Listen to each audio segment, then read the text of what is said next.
So today we will study about spermatogenesis. But before that we should know what is gametogenesis. Genesis means formation and gameto means gamete. So the process of formation of gamete is known as gametogenesis. Today we will discuss about spermatogenesis. So let's see what is spermatogenesis.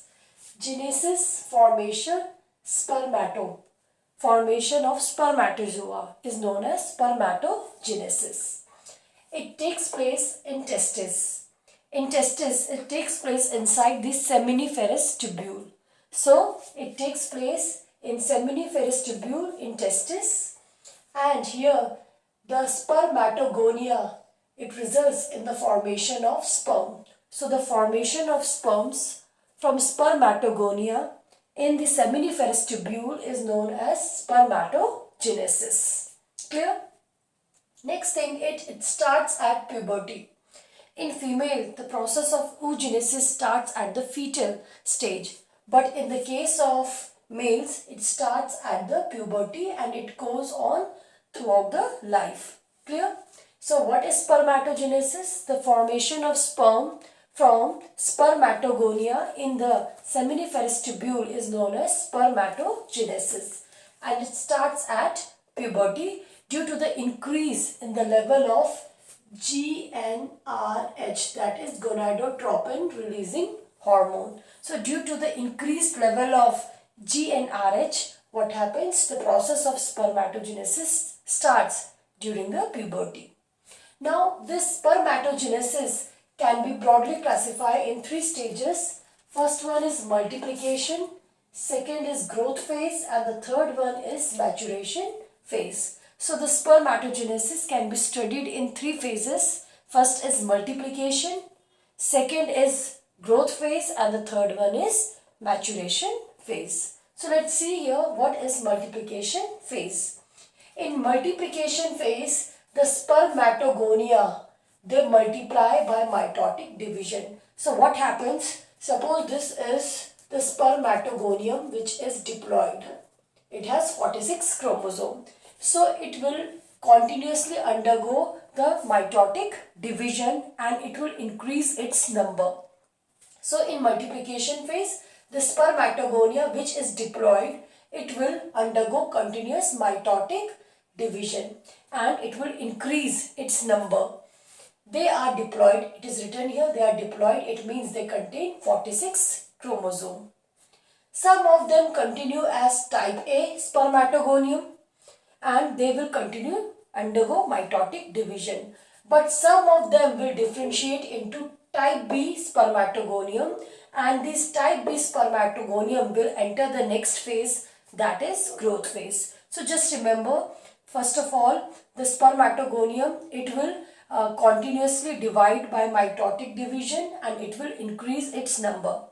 Then what happens? Some of the cells, some of the spermatogonium, they will remain as type A cells and they will go on dividing by mitotic division, while some of the cells, they will differentiate as type B spermatogonium. And what they will do? They will enter the next phase, that is the growth phase.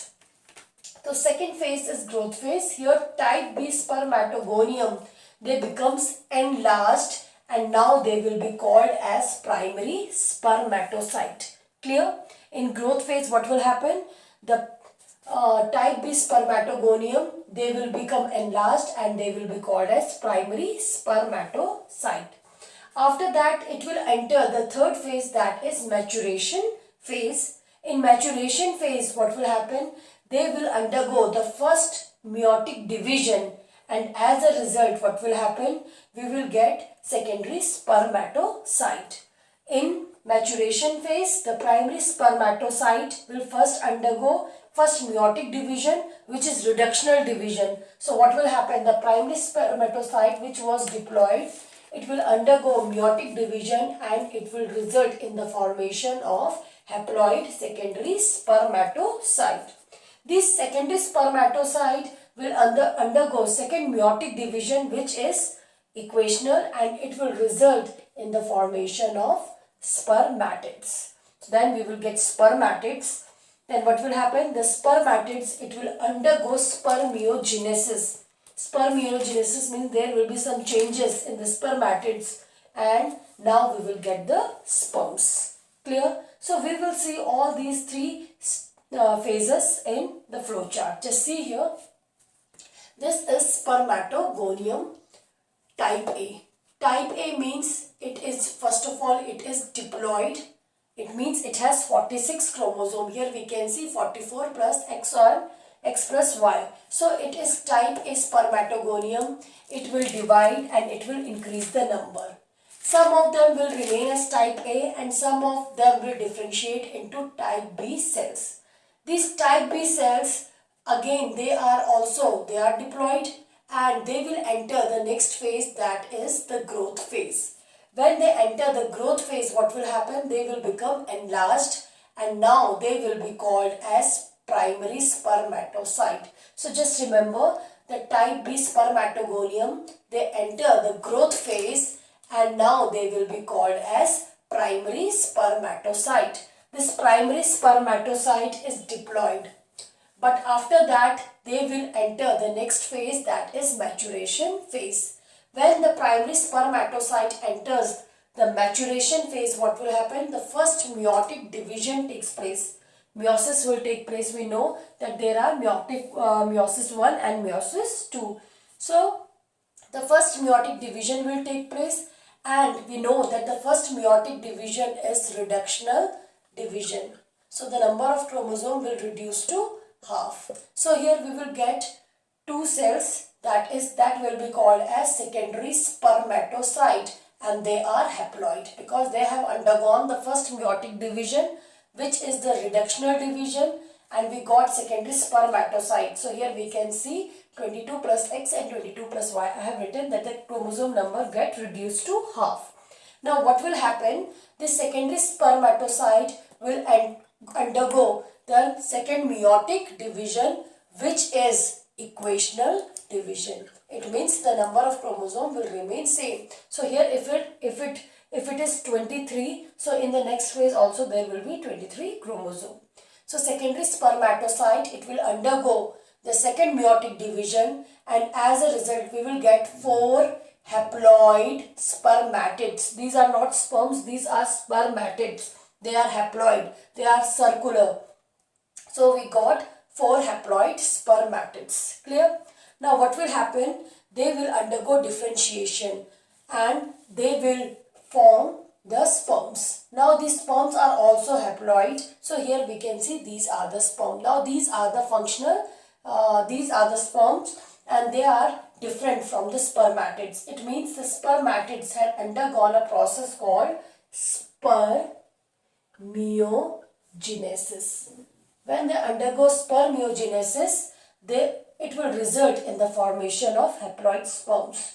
Now we will see what happens during spermiogenesis. First of all, there will be the modification of Golgi body and it will result in the formation of acrosome. So there will be modification of Golgi body into acrosome. The acrosome, the structure of the sperm we will study in next video. But do remember that the Golgi body get modified into acrosome. Second is there is condensation and elongation of the nucleus.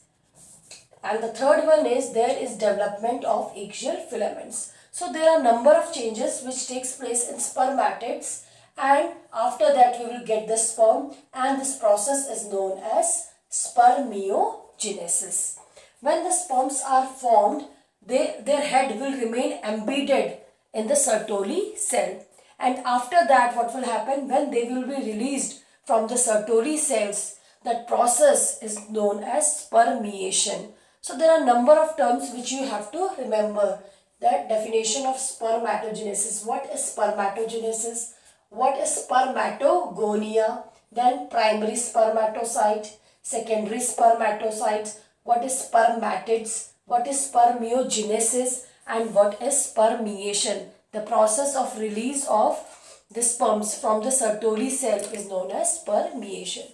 So this was whole about the spermatogenesis and it is very important from the exam point of view. So just go through this topic once again. Thank you.